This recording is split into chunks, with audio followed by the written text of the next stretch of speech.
केंद्र सरकार ने लॉकडाउन के दौरान फंसे लोगों को कुछ शर्तों के साथ अपने अपने घर जाने की इजाजत दे दी है। इसकी व्यवस्था संबंधित राज्य करेंगे। अब लोगों के मन में कई तरह के सवाल पैदा हो रहे हैं कि किन लोगों को जाने की इजाजत है और किन को नहीं। वे कैसे जाएंगे? क्या निजी साधनों से जाया जा सकता है? इस मूवमेंट की प्रक्रिया क्या होगी? आइए आपको आसान भाषा में बताते हैं ऐसे सभी सवालों के जवाब, ताकि कोई कंफ्यूजन ना रहे। मान लीजिए कोई शख्स लॉकडाउन में किसी दूसरे राज्य में फंसा है, तो क्या वह खुद से जा सकता है? इसका जवाब है नहीं। आप खुद से नहीं जा सकते, क्योंकि यह इजाजत व्यक्तियों को नहीं बल्कि राज्यों को है।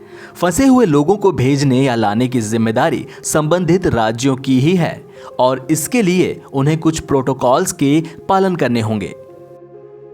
केंद्रीय गृह मंत्रालय ने लॉकडाउन में फंसे लोगों के मूवमेंट के लिए 15 अप्रैल को जारी अपनी गाइडलाइंस के क्लॉज 17 के सब क्लॉज 4 में बदलाव किया है।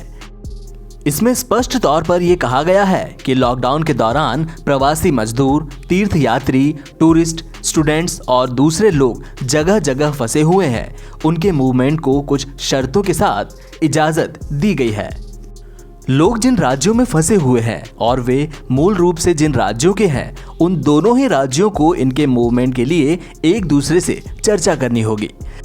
केंद्र सरकार ने सभी राज्यों और केंद्र शासित प्रदेशों को इसके लिए नोडल अथॉरिटी बनाने के लिए कहा है, जो ऐसे फंसे हुए लोगों को भेजने या रिसीव करने के लिए प्रोटोकॉल बनाएंगे और उसका पालन सुनिश्चित करेंगे।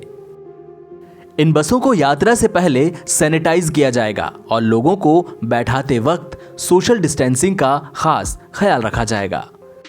सभी राज्यों के नोडल अधिकारी अपने अपने यहाँ फंसे लोगों का रजिस्ट्रेशन करेंगे, यानी आप जिस राज्य में फंसे हैं वहां आपको नोडल अथॉरिटी में रजिस्ट्रेशन कराना होगा। इसके बाद ही आपको जाने की इजाजत होगी। रजिस्ट्रेशन के वक्त देखा जाएगा कि आप छूट वाली श्रेणी के तहत आते हैं या नहीं। मान लीजिए कोई शख्स दूसरे राज्य में सरकारी नौकरी कर रहा है और अपने परिवार को घर भेजना चाहता है, तो उसके रजिस्ट्रेशन में दिक्कत आ सकती है। मान लीजिए आप जहां फंसे हैं वहां नोडल अथॉरिटी में रजिस्ट्रेशन भी करा लिया है, लेकिन रजिस्ट्रेशन का मतलब ये नहीं है कि आपको ले ही जाया जाएगा। दरअसल लोगों को ले जाने से पहले सभी लोगों की स्क्रीनिंग होगी। उसमें कोरोना जैसे लक्षण हैं या नहीं। सिर्फ उन्हीं लोगों को जाने की इजाजत होगी जिनमें कोरोना के लक्षण नहीं होंगे। जिनमें कोरोना जैसे लक्षण पाए जाएंगे उन्हें नहीं भेजा जाएगा और उनकी आगे की जांच और इलाज से संबंधित जरूरी प्रोटोकॉल को फॉलो किया जाएगा। ऐसे लोग जिनमें स्क्रीनिंग के दौरान कोरोना जैसे लक्षण नहीं मिलेंगे, उन्हें बसों में सोशल डिस्टेंसिंग का खास ख्याल रखते हुए बैठाकर उनके गृह राज्य ले जाया जाएगा। बीच में पड़ने वाले राज्य इन बसों को नहीं रोक सकते।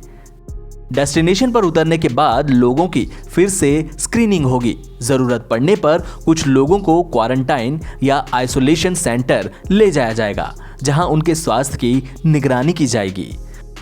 बाकी सभी लोगों को होम क्वारंटीन में रखा जाएगा। ऐसे सभी लोगों की सेहत की निगरानी रखी जाएगी। इन लोगों को मोबाइल में आरोग्य सेतु ऐप डाउनलोड करने को कहा जाएगा, ताकि उन्हें ट्रैक और मॉनिटर किया जा सके। एनबीटी ऑनलाइन की रिपोर्ट।